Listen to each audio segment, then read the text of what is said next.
Enggak lah, saya tuh udah putus hubungan udah lama banget, udah.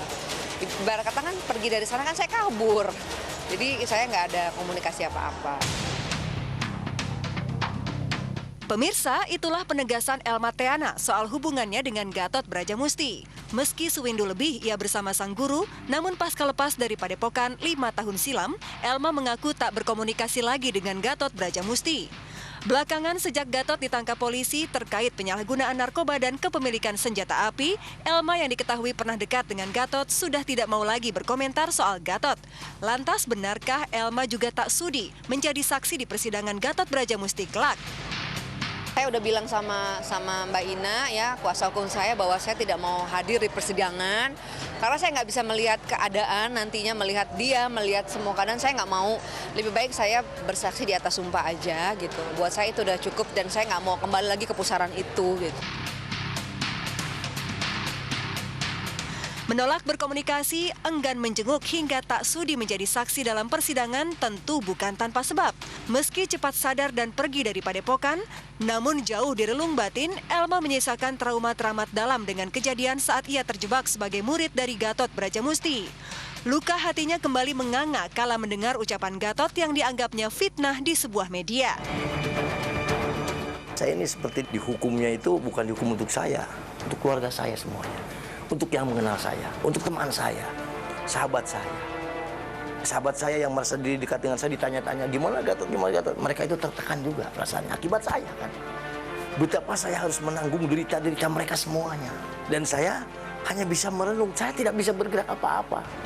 Ya sebenarnya itu kan konsekuensi dari perbuatannya. Kalau kita melihat mungkin anaknya kasihan sekarang, harus memperjuangkan hidupnya sendiri, harus nguruk adik-adiknya. Tapi apakah orang tuanya dulu berpikir, ya kan akan terjadi seperti ini. Kalau dia berbuat seperti ini, inilah adalah dampaknya. Jadi apa yang dilakukan adalah sebuah dampak dari perbuatan yang dahulu gitu. Jadi kalau misalnya kasihan, ya kenapa nggak dari dulu mikirnya kasihan gitu loh. Lantas apa kata Dewi Aminah, istri Gatot saat mendengar pengakuan Elma yang merasa takut akibat trauma mendalam yang dialami selama berada dalam bimbingan Gatot Brajamusti? Ya, saya ini aja, selalu berdoa aja sama Allah, karena kan kita nggak tahu mana siapa yang mengkhianati. Saya tidak ada dendam, tidak apapun. Mudah-mudahan Allah memberikan hidayah sama mereka yang ingin mencelakakan AA atau apa. Yang penting AA cepat keluar dari masalah ini, itu aja. Nggak nyangka aja saya diperlakukan seperti itu. Apalagi kan saya dengar dari mulutnya sendiri bahwa saya datang sana karena sakit parah yang kan saya pernah lihat wawancara dia menyatakan saya datang ke sana karena saya sakit parah. Itu salah banget dan itu bohong banget. Saya datang ke sana dalam keadaan sehat walafiat, tidak sakit, cuma memang ada problem masalah rumah tangga. Jadi nggak benar kalau dia bilang saya datang tuh karena saya sakit parah yang kalau diomongin tuh akan jadi malu. Aduh, itu buat saya tuh fitnah banget ya gitu.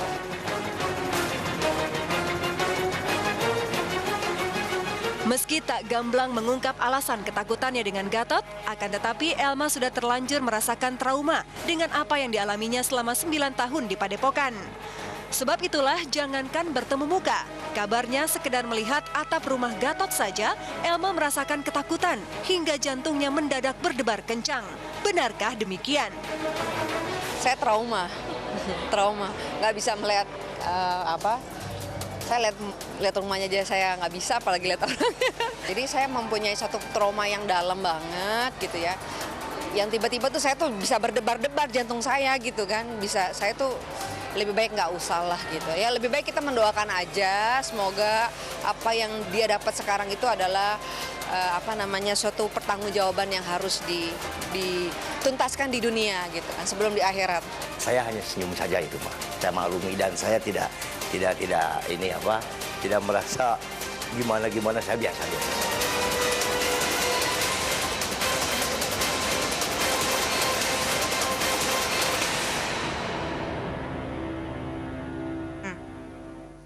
James, ya, tuh, Yuki. Elma Theana takut ketemu sama Gatot Brajamusti. Intinya kalau saya memang ya nanti kenalin dulu baru gue bisa nenangin dia gitu loh. Tapi intinya adalah kalau Elma Theana tidak punya salah ya jangan takut. Kalau bisa juga masih bisa punya hubungan yang baik-baik dengan Gatot Brajamusti gitu ya. Alangkah baik kan kita juga bisa menjalin kekeluargaan ya biarpun memang sebelumnya memiliki pengalaman yang tidak mengenakan seperti itu. Jadi ikhlaskan saja perasaannya. Coba saja dikeluarkan ya supaya tidak menjadi hal yang negatif lagi untuk hidupnya Elma Teana. Kamu tuh wise banget ya. Aku wise Sayang banget. banget kalau misalkan kamu sampai nggak sekarang lihat ini. dandanan aku hari ini. Kamu udah wise tapi nggak dapet Dewasa pacar sekali gitu loh. Makanya masa aku udah dewasa kayak gini tapi omongan aku nggak dewasa. Please deh. Nah ini, by the way ngomong tentang dewasa gitu ya. Mungkin kamu bisa belajar dari hubungannya dewasa yang berita selanjutnya ini nih. Ada pernikahan yang mewah ala Sandra Dewi gitu. Oh, yang kemarin baru menikah kan dia?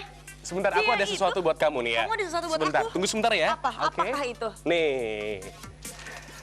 Itu dia nih. Ini dia nih ya pemirsa ya, pernikahan mewah Princess Sandra Dewi dengan Harvey Muiz. Tuh. Terus ada berita apa lagi? Nah, ini juga Masa ada cuma Sandra Dewi doang? Sans, ini juga ada Rafathar Putra Raffi Ahmad Nagita Slavina yang kecil-kecil sudah menjadi miliarder. Wah. Bayangin. Kecil jadi miliarder, kita udah Iya. gede nggak jadi miliarder.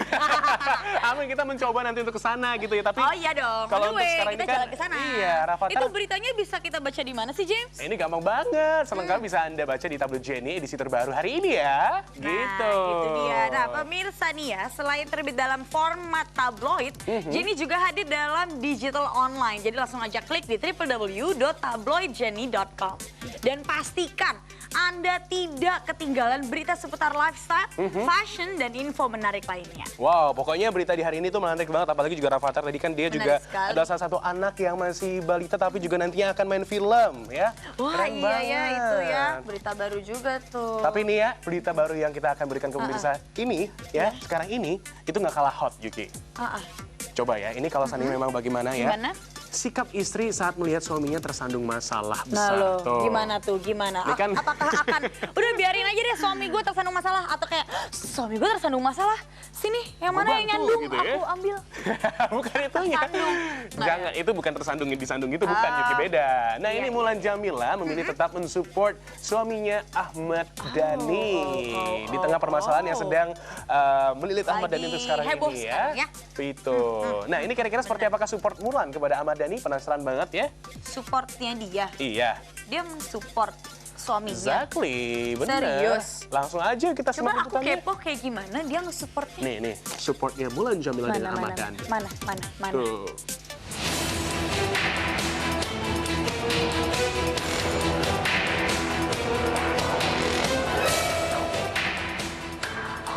Kisruh Ahmad Dhani dengan sejumlah ormas relawan Jokowi atas ucapannya yang diduga menghina presiden membuat Mulan Jamila merasa risih. Sebagai istri yang taat, belakangan Mulan memang rajin mendampingi Dhani kemanapun, bahkan saat suaminya itu berdemo 4 November lalu. Kemarin, wanita yang sudah dikaruniai 2 anak dari pernikahannya dengan Ahmad Dhani ini pun turut menemani datang ke Polda Metro Jaya untuk melaporkan seorang netizen yang dituding telah menyebarkan fitnah lewat media sosial. Hari ini Mas Ahmad Dhani melaporkan pemilik akun Facebook yang menyebarkan viral terkait dugaan fitnah. Kita laporkan dengan pasal Undang-Undang pasal 30, 311 KUHP dengan ancaman hukuman 6 tahun penjara. Apa yang dituliskan ini sama sekali bukan yang saya katakan dan saya punya video aslinya sehingga ini layak sah sebagai fitnah. Sebelumnya, Ahmad Dhani sudah lebih dulu dilaporkan 2 ormas relawan Jokowi atas dugaan penghinaan terhadap presiden. Namun Dhani justru menganggap pelaporan itu mengada-ngada. Dia namanya juga nggak ngerti hukum, lebih asli nggak usah diomongin lah ya. Udah gitu aja ya. Iya, soalnya nggak ngerti hukum Projo itu. Dan mungkin pesan saya buat Projo dan laskar-laskar lain Jokowi, belajar hukum lagi lah. Ahmad Dhani sama pengacaranya selalu bilang Projo itu belajar hukum. Itu arogan ya. Bukan cuma pengacaranya yang belajar hukum, kita juga belajar hukum. Dia belajar hukum di mana? Kita belajar hukum di mana? Kan harus diperjelas nih. 1. Kedua, Ahmad Dhani pun belajar hukum di mana? Terkait dengan kasus tersebut, memang Ahmad Dhani kan dilaporkan oleh seseorang ya, yang bersangkutan jadi terlapor terkait dengan penghinaan kepada penguasa negara ya, merupakan delik aduan. Delik aduan ini berarti apa? Korbannya yang harus melapor. Dari data yang kita dapat, korbannya itu adalah LSM Ormas, Projo dan pendukungnya gitu loh. Dia sebenarnya licik menetapkan itu. Dia tahu apa yang dilakukan itu, tahu dia. Tapi dia seolah menghindar ada konsekuensi hukum yang diterima sama dia. Menurut gue sih, dia baru belajar politik nih orang. Dia nggak tahu pertarungan yang bagaimana. Capek lah presiden urusan gituan, enggak lah. Nah, kita aja udah, anak buahnya aja. Melihat persoalan yang dihadapi suaminya, tak pelak membuat Mulan khawatir. Apalagi sejumlah pihak mengancam akan menyeret Dhani ke meja hijau. Tak hanya itu, buntut dari kisruh yang menimpa Dhani saat ini membuat konser Dewa 19 di 2 kota besar kabarnya dibatalkan sepihak hingga membuat Dhani merugi. Ya itu merugikan kita. Karena apa salahnya Dewa 19? Nggak ada salahnya. Ya pasti ada beberapa kekhawatiran, mudah-mudahan tidak ada yang menakutkan lah. Mungkin aku rasa wajar lah, rata-rata mungkin perempuan atau istri, ibu pasti banyak khawatir lah. Saya juga sama mama ya Mas Dhani, karena memang perempuan tuh ada batasnya ya. Laki-laki bisa 10 langkah, kita 1 langkah. Tapi di 1 langkahnya itu kita banyak doa, itu aja sih paling. Ya perempuan ya harus banyak lebih mendoakan lah. Meski ada pihak yang berusaha menyudutkan, musisi yang akan bertarung dalam Pilkada Kota Bekasi itu menunjukkan sikap tak gentar menghadapi tuntutan hukum sejumlah pihak. Lantas seperti apa Mulan menanggapi sikap suaminya yang terkesan kontroversif itu? Ya Jokowi Ahoker silakan berhalusinasi, Ahmad Dhani masuk penjara gitu. Cukup berhalusinasi saja. Ya mungkin beda karakter ya. Itu kali. Kalau Mas Dhani kan emang Mas Dhani orangnya apa yang dia rasakan dia tidak bisa tutupin. Itu sosok Mas Dhani. Ya sebenarnya bagus-bagus aja sih. Ya beda, mungkin beda karakter ya. Saya nggak seperti Mas Dhani. Makanya kadang-kadang kalau ngedengernya suka agak-agak gimana gitu. Ya, Mulan rupanya sudah hatam betul dengan sikap dan watak suaminya. Meski diliputi rasa khawatir, sebagai istri, Mulan tetap mendukung dan berdoa untuk setiap langkah dan usaha Ahmad Dhani di dunia politik yang baru digelutinya. Benarkah Mulan sempat keberatan dengan keputusan Dhani mencalonkan diri di Pilkada Bekasi? Ya menurut aku politisi juga tidak semua politisi tidak baik ya. Memang dia kiprah ke dunia politik untuk kepeduliannya terhadap bangsa. Ya aku rasa ya kenapa mungkin ngajak ngobrol lah. Kalau misalnya pendapat aku harus gimana, ya enggak lah, kan dia kepala rumah tangga ya. Misalnya aku ada khawatir ya pasti aku akan ngomong gitu.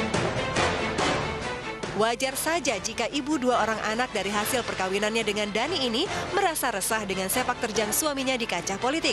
Terlebih munculnya kegaduhan dengan isu dugaan penghinaan presiden atas ucapan Dhani yang menjadi viral di masyarakat. Benarkah ada pihak-pihak tertentu yang ingin menjegal Dhani sebagai calon wakil bupati? Sampai KPUD Bekasi menyatakan pernyataan bahwa kriminalisasi terhadap Ahmad Dhani tidak mengubah posisi saya kalaupun ada ya kriminalisasi tidak akan menggugurkan saya sebagai calon.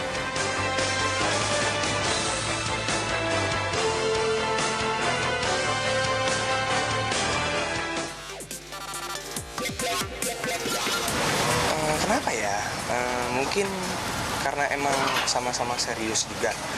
Dan dia juga nerima aku apa adanya, Selin juga aku terima dia apa adanya.